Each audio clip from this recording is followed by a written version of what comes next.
Hello and welcome. Today we've got Adam Shardlow and James Mason. And today we are going to be discussing how to exit the matrix and take back financial control. Now, just before we begin, you can subscribe to our Telegram channels and to nicholasveniamin.com for my free email updates. And if you're watching this for the first time on YouTube, I will leave the link below in the description for the full interview, unless, of course, myself and the guests can choose our words wisely due to the insane censorship that's happening right now. Adam and James, thank you for joining me. How are you and what have you been up to? We'll go with Adam first. Yeah, we're all good. Been busy helping people, but all good. No complaints here at all. Fantastic. And James, how about you? Well, yeah, we're just levitating at times. We're levitating because we're that busy. We're just like, whoa, flipping it, Yeah, there's a lot of people are really starting to realise and wake up to the fact that that leaving currency, that having a hard-earned savings in currency in a bank is not the best place to have it. Well, absolutely. I always tell my friends, I say, having money in your bank, because you don't own the account, the bank does, it's not decentralized, is like having cryptocurrency in another person's wallet, and that cryptocurrency is being devalued, meaning inflation. Yeah. Why don't you give us a breakdown of your journey and what you've done to get out of the matrix and take that power, and hopefully we can inspire the viewers so that we can do the same and take back control from the deep state. Yeah, I think what you've said is exactly right, and it's about. I mean, we're going to go into a bit of detail of how we got to this point and what people can take away from it, but it kind of sums up of having the right tool for the job. And paper money has its role, but it's not good for everything. Cryptocurrency again has its role, has its job, but it's not good for everything. Metals again the same. It's about picking the right thing for the right job. But we're not taught about any of this in school. You don't get taught about personal financial education, what's good for you, and which options might be better for certain scenarios. You're just told, look, have a bank account. And banks are a safe place to put money, and that's about it. I don't know if there's anyone else got taught any more than that. And we get taught about, Pythagoras and all this algebra and all this stuff which we never use. Well, I don't use anyway. Somebody might somewhere. Whereas you don't get taught about finance, money, but you use it every day. The whole system is backwards and broken, and it kind of all started. I guess we should say, look. At this point, we don't want to give people advice, or we just want to give people information, education, and then you can make your own decisions. It's just our experience. Can I just add something to that, Adam, about being broken? Yes. I don't. At times, I don't feel it's broken. It's broken. It doesn't work for us, the people. It works for the people who designed it at the very top. It just doesn't work for us. It works against us. So what we do is we help people to learn that system, to put the ball back in there. Back in their in their house, or basically take the power back is what I'm saying, to empower themselves to learn the system and learn how it works.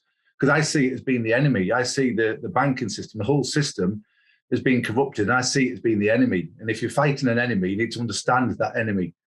So we help people to understand it so they can fight it and put the ball back in their court. How did it start for you, James? Because you've been on this journey a little bit longer than than I have. And what was the points for you? Because those first points are really critical for people starting out. Yeah, it wasn't actually in the financial world for me personally. It was, I had an ex-girlfriend. It was one of my ex-girlfriends from about, 25 years ago? A long, long time ago. And to cut a long story short, she'd had cancer 3 times before she met me, and she'd had it a 4th time when she met me. And basically, she said she wasn't going to have chemotherapy or any of that again, or any of the normal treatments, radiotherapy. She just wanted to go away and pass away in New Zealand with a friend of hers. But before she went, she met somebody. She was given information about nutritional treatment, and she said, "What have I got to lose?" So she started that treatment, but she still went away. And a long story cut short, again, she survived it through nutritional treatment. And that's when I started thinking for myself. That was my turning point there, because I just thought, well, how has she survived it? Why don't people know about this? And I started asking questions, but that was my turning point. That's when I started digging and looking into it and thinking, wow, this isn't right, this. And I followed the money and I found the truth about it, or my truth anyway. I followed, but that's my first initial turning point. So from then on, I started questioning things and not just following what the so-called professionals are telling us. I'm not scared to question them anymore. Do you see what I mean? Does that make sense? Yeah, totally. And I think at that point, because I've had a similar experience, but not to do with health, with finance, and this is where our paths crossed, is that you realize that what you've been told isn't exactly what's going on. Sometimes it can be a version of what's really going on. Sometimes it's totally different. And in both of those scenarios, it's about questioning what you're being told, not for the sake of just doing the opposite, just because they've said that we're going to do something else, but just question it and doing the research for yourself. Because people that are in the mainstream media and in a role of authority, a lot of the time have an agenda, and that skews their information. And it means that what they're telling you to do or telling you is happening is for a reason. And they want you to go down that path.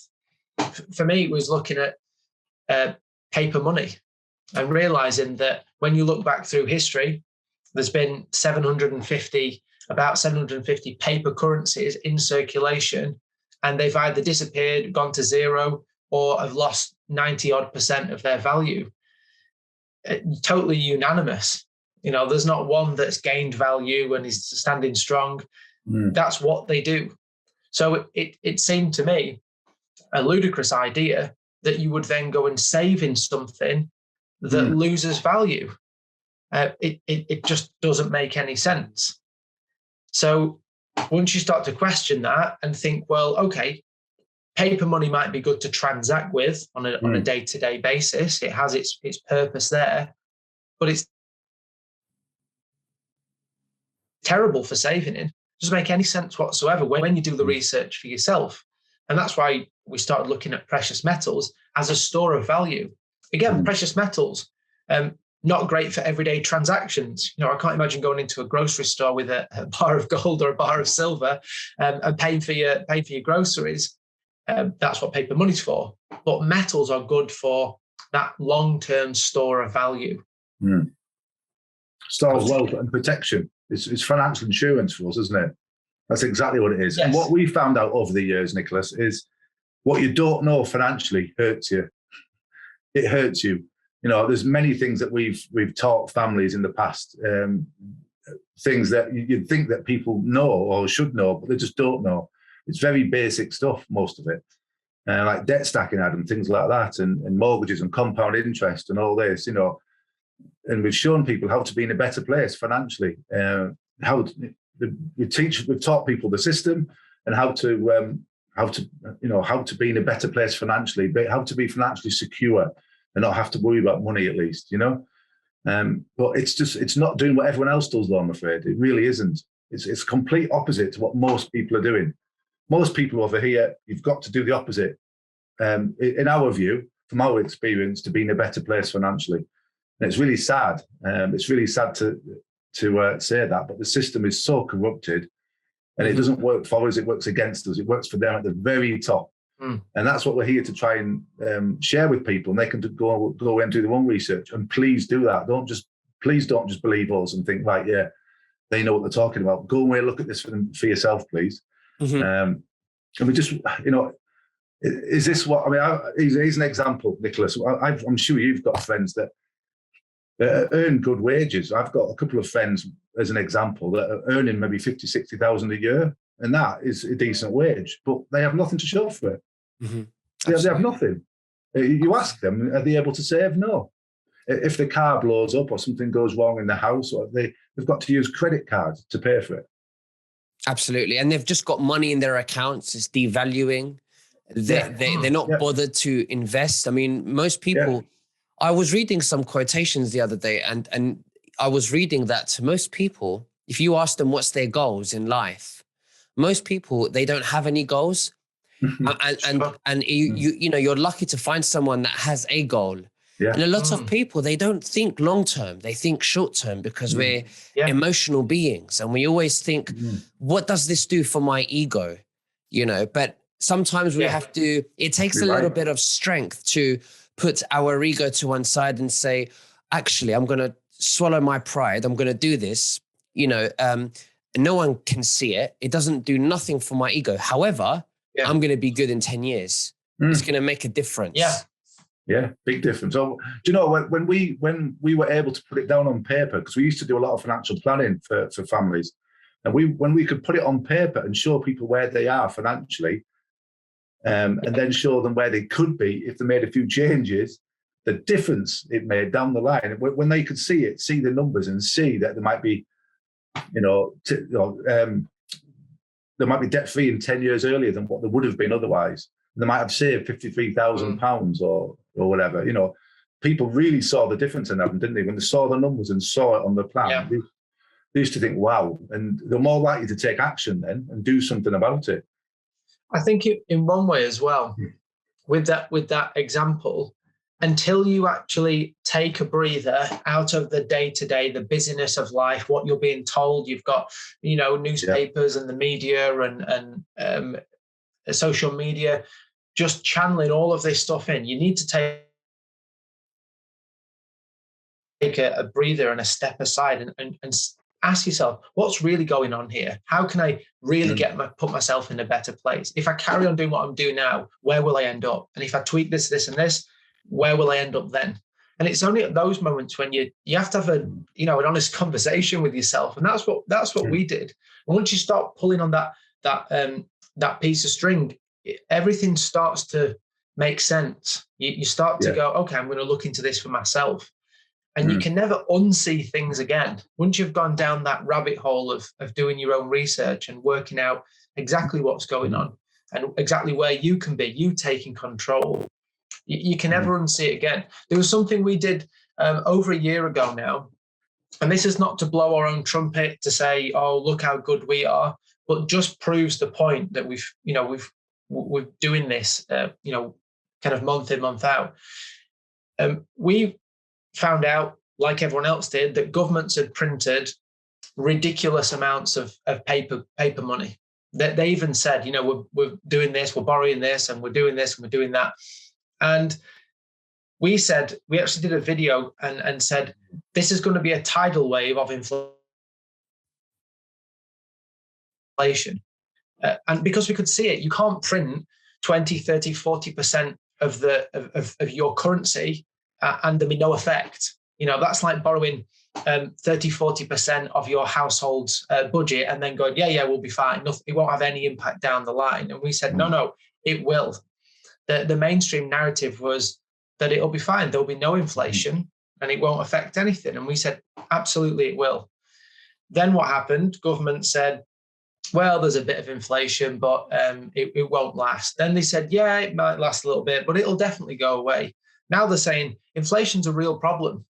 Well, it doesn't happen overnight. It's not something that was fine last week and is now a huge problem. It's from all that money that's being printed. But if you just take on board what you're being told when you're told it and take that as the truth of what's going on, you're always one step behind. To get ahead, you've got to do that research for yourself and think, does this make sense? Is that logical that we print all this money and there's going to be no effect for anyone? And we saw that. We just saw it happening. And we hope we told enough people in time to actually do something about it, to protect what they've got. Yeah. I think the system's designed to keep people that busy that they're working just to survive and keep their head above water, to pay the bills. They're too busy in life in general to think for themselves. That's why, and it's easier to just follow everyone else, isn't it? To go with the flow. And when you're thinking for yourself, it takes more time and effort, doesn't it? A lot more time and effort. Do you know what surprises me, guys? a lot of people are very happy putting a small percentage of their salary every month towards a government pension plan. And there's so many restrictions despite inflation and much more. And I say to them, and my mum's one of them, and I say to her, why don't you get paid every month? And at the end of the month, just buy a gold sovereign or something, just buy some gold, and just take responsibility and put it on one side. And people that they're not used to doing that. We weren't told that. And the thing is, the masses are not doing that. So therefore, they feel uncomfortable. It's like, why am I doing this? They're not doing that. Exactly. It's a social proof of what everyone's doing. But as we've said many times, what everyone's doing doesn't tend to be, generally speaking, the best thing. The best thing is usually quite a difficult decision. But it puts you in a better place. And I think it's a double-edged sword, isn't it? You take full responsibility, so you can control, you can steer the ship of your life, if you like, and you can decide where you're going to end up. But it means you have to take responsibility for good, bad, and ugly, and everything in between. But it's liberating. It means you can control everything. There's no way I'd go back. No way. No. Well, we are proof. We are proof in the pudding, if that's the right saying, aren't we, Adam? Because we're in a far better place financially for thinking for ourselves and doing the opposite, mostly to what the masses are doing. I started doing that while I was still serving in the army. Not everybody was in the bar, but most of the guys were in the bar. I was upstairs, invested in my education, in my financial education, and learning the system, learning how to beat the system and be in a better place. So I didn't have to worry about money. Not just being reliant on the pension, and I was so happy I did that and went against the grain, because I wouldn't be where I am now if I didn't do that. But it didn't start then. It started back when my ex-girlfriend had cancer. That's when I started questioning things. I had my eyes open. But from that, that was a turning point. Turning point has helped me all along. So I'm one of the people in the viewers now watching, and I'm learning, and and most of us in the viewers as well know that gold is king. They know that our current fiat currency is no longer backed by gold since 1971. They keep printing. We've had hyperinflation. It's literally backed by thin air. And I want to invest in gold, but I have no idea how to do that. And I know you guys are really good at giving gold education. So where do we go from here? Well, I think one thing that we do is we tell people what we have done for ourselves and what we still do today. We still buy every 2 weeks. That's one of the strategies that we have. And we tell them not only what we do, but we tell them why we're doing it as well. And that's the really key bit. Anyone can say buy gold, great, but why are you buying the gold? That's the education part of know what the message is behind that. So we take people through what we do and why we do it. And then if they want to do the same, great, we can help you with that. I think what people need to work out for themselves is what is their end goal? Like you said, what is your goal? If your goal is to buy groceries next week, then gold's not the thing for you. We don't think anyway. This is just our version. If you're, some people come to us and say, I've just sold a house and I'm buying another house in 3 months. I want to put those funds into metals or into gold. Yeah, it's probably too short of a period to put things into to metals because the market moves up and down. Or should I say, it's probably not the best to put everything into metals. Maybe put in some in metals and some do something else with. But work out for yourself what you want to do. If you're wanting to protect and secure your hard-earned money, then metals do that job really well, really well. That's what we've seen over time. We're doing it for ourselves. So people can get in contact with us. They can click on the link. I'm sure there'll be a link below here that they can click on and get in contact with us. And we'll hold the hand through that journey and just see how you get on. Absolutely. I mean, most of the people that come to us, Nicholas, are brand new to this. And they say in their emails, they're very open, and they say in their emails they're a little bit nervous and, you know, don't know where to start. And at the end of the day, that's why we're there. That's why we're here. That's why we're on this planet, I think. That's our role right now, to help people get from there to there and be in a better place financially down the line. That's what we do day in, day out. Yeah, and we've done the journey as customers ourselves. We still buy metals today. So the questions that they're having, we've had for ourselves as customers.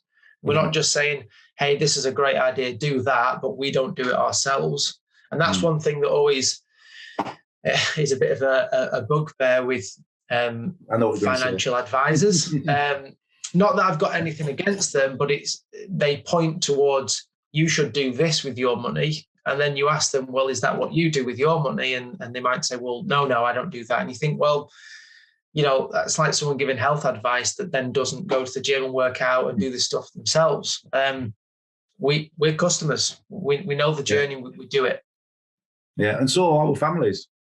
My mum, my dad, my brothers, their kids, my aunties, my uncles. Yeah, all my family do this, you know, and many friends do this. You know, my little boy, he's only 4 years old. He's been saving in metals for the last 4 years, since he was born, since he was 3 days old. So, yeah, you got him in there very young, James. That's the way forward. That's it. Yeah.